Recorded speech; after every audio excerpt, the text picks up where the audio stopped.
ഒരു കാലത്ത് ഗുണം പിടിക്കൂല.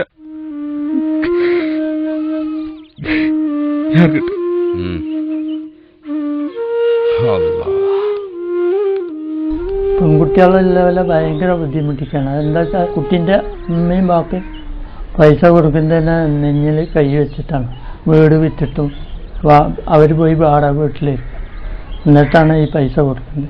എന്നിട്ട് അവർ 4 ദിവസം കൊണ്ട് ഇത് വിട്ടടിച്ച് കളയാം.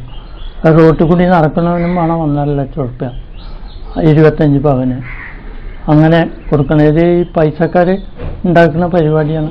അതിൽ പാവങ്ങളും കുടുങ്ങാണ്. അപ്പോൾ ഞങ്ങൾക്ക് ഞങ്ങളെ പേരയും പോയി, ഈ പെണ്ണിൻ്റെ ഭാവി നഷ്ടപ്പെട്ടു. ഇപ്പോൾ ഒരു കുട്ടനെയും കിട്ടി. ഇപ്പോൾ ബാങ്കിൽ നിന്ന് ആൾക്കാരിങ്ങനെ വരുന്നു ശല്യപ്പെടുത്തിക്കൊണ്ട്. ബസമിക്കൊന്നും വേണ്ട സൈനുദ്ദീനെ, ഓളാരും കൂടെ ചാടിപ്പോയതൊന്നും അല്ലല്ലോ. സുന്നത്ത് കഴിച്ച ഒരുത്തന്റെ കുട്ടിയല്ലടോ ഓള പള്ളേല്, ഹലാലായ കുട്ടി. തട്ടിപ്പറിച്ചെടുത്ത കൈവളകൾക്കു പകരം ഉദരത്തിൽ സമ്മാനമായി കിട്ടിയ മൈസൂർ വിത്തുമായി അവൾ സ്വന്തം വീട്ടിൽ കഴിയുകയാണ്.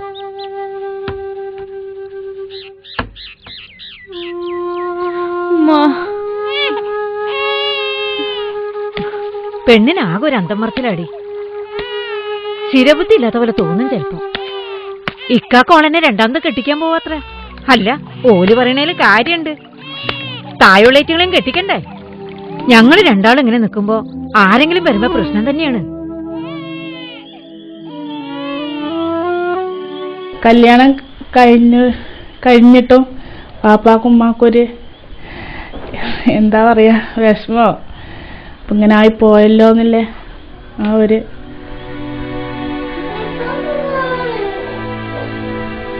സത്യം പറയാലോ, എനിക്ക് ആടിന്റെ കഞ്ഞിന്റെ ഉള്ള വരെ കിട്ടിയിട്ടുണ്ട് എനിക്കവിടെ വിഷത്തിന്. സത്യം പറയണേ, കുട്ടിക്കൊന്നും ഒരു ബിസ്ക്കറ്റോ അല്ലെങ്കിൽ ബെന്നോ അങ്ങനെ എന്തെങ്കിലും ഒന്നും തരും ഒന്നുമില്ല. ഈ സാധ്വിയെ തേടി എത്രയെത്ര കൂരമ്പുകൾ. ഭർത്താവിനോടൊത്തു ജീവിക്കാതെ ഇട്ടെറിഞ്ഞു പോന്നു എന്ന കുറ്റവിചാരണയോടെ സമൂഹം. കീറിമുറിക്കുന്ന ചോദ്യശരങ്ങളുമായി നീതിന്യായ കോടതി. അപമാനം, പീഡനം, അകാല മാതൃത്വം. സ്ത്രീകളെ സംബന്ധിച്ചിടത്തോളം അവർ ചിലപ്പോൾ കുറേ മാനസിക പീഡനങ്ങൾ ഏറ്റുവാങ്ങിയിട്ടായിരിക്കും കോടതിയിൽ വരുന്നത്. കോടതിയിൽ വന്ന് വിറ്റ്നസ് ബോക്സിൽ അവർ കയറുന്നു. അവർ കയറിയിട്ട് അവരുടെ പീഡനങ്ങളും കാര്യങ്ങളും അവർ പറയുന്നു. അപ്പോൾ ശരിക്കും ഡിഫെൻഡ് ചെയ്യാൻ വേണ്ടി ശക്തനായ കഴിവുള്ള ഒരു അഭിഭാഷകൻ അവർക്കുണ്ടാവും. അവർ നിന്നാ എന്നോട് ആ ജീവിതത്തിൽ അവളുടെ പീഡനങ്ങളും കാര്യങ്ങളൊക്കെ വളരെയധികം ഷാർപ്പായിട്ട് ക്രോസ് എക്സാമിനേഷൻ ചെയ്യുന്നു. വക്കീൽമാർ ചോദിക്കുന്ന എല്ലാ ചോദ്യങ്ങളുടെ മുമ്പിൽ ചിലപ്പം പകച്ചു നിൽക്കുന്ന എത്രയോ സ്ത്രീകളെ നമ്മൾ കാണുന്നത്. കേസ് വേണ്ട, എന്നെ കൂട്ടിൽ നിന്ന് ഇറക്കിയൊന്ന് വിട്ടാൽ മതി, എനിക്ക് ഒന്നും വേണ്ട, കൊടുത്ത സ്വർണം വേണ്ട, പണവും വേണ്ട, അവരെ ശിക്ഷിക്കപ്പെടണ്ട എന്ന് പറഞ്ഞ് ഇറങ്ങി പോകുന്ന പരാതിക്കാരെ നമ്മൾ കുറെ പേര് നമ്മൾ കാണുന്നുണ്ട്.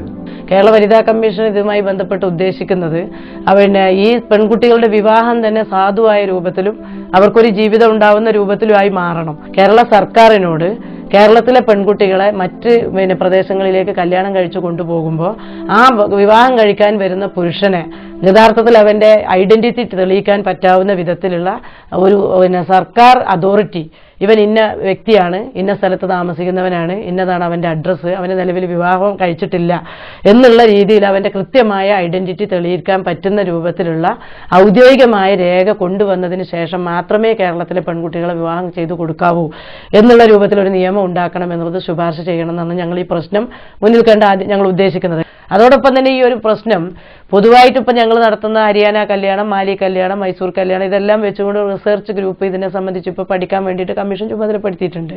അപ്പോൾ അവരുടെ പഠന റിപ്പോർട്ട് കൂടി കിട്ടിക്കഴിഞ്ഞാൽ എത്രത്തോളം ഇതിൻ്റെ ആഴമുണ്ട് എന്ന് നമുക്ക് മനസ്സിലാക്കാൻ വേണ്ടി സാധിക്കും. അങ്ങനെ വരുമ്പോൾ ഇവരെ പുനരധിവസിപ്പിക്കാൻ ആവശ്യമായിട്ടുള്ള എന്തെങ്കിലും പാക്കേജുകൾ തന്നെ പ്രഖ്യാപിക്കുന്നതിലേക്ക് എത്തിക്കാൻ വേണ്ടി സാധിക്കുമോ, അതിനുവേണ്ടി സർക്കാരിലേക്ക് സമ്മർദ്ദം ചെലുത്തി അതിനെ സംബന്ധിച്ചുള്ള ചില ധാരണകൾ ഉണ്ടാക്കിക്കൊണ്ട് കമ്മീഷന് ശുപാർശ ചെയ്യാൻ വേണ്ടി കഴിയുമോ എന്നുള്ളതാണ് ഞങ്ങൾ വളരെ ഗൗരവത്തോടുകൂടി ഇപ്പം ചിന്തിച്ചുകൊണ്ടിരിക്കുന്നത്. കാസാണ് ഇപ്പോൾ അത് തമിഴിലൊരു പാട്ടിന് കാസേത്ത കടവുള്ള അമ്മായി ദൈവം തന്നെ കാസായി മാറി.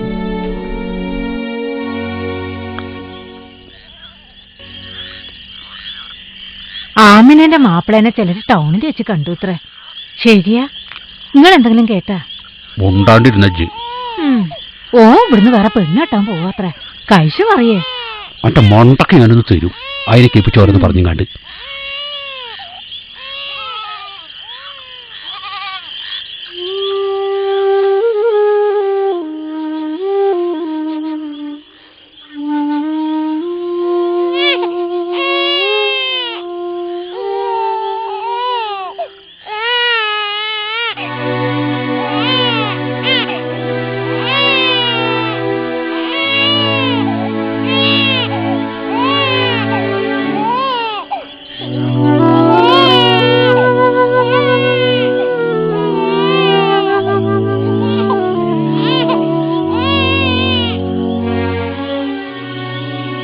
ഇരുണ്ട ഭാവിയിലേക്ക് കാഴ്ച മങ്ങുമ്പോൾ ആമിനമാർ രണ്ടാം ബലിക്ക് സ്വയമൊരുങ്ങുകയാണ്. കുറഞ്ഞ കാലത്തെ ശരീരബന്ധം സമ്മാനിച്ച നിത്യസ്മാരകവുമായി ഇവൾ വീണ്ടും വീടിന്റെ ഇല്ലിപ്പടി കടക്കുകയാണ്. കുണ്ടനിടവഴി പിന്നിട്ട് ഇരുട്ട് കട്ടപിടിച്ച ലോകത്തിലേക്ക്.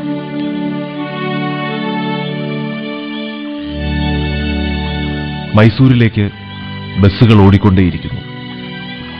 അവയിൽ ഒരു സീറ്റ് റിസർവ് ചെയ്തിട്ടുണ്ട്, ആമിനമാർക്കും മാത്രം.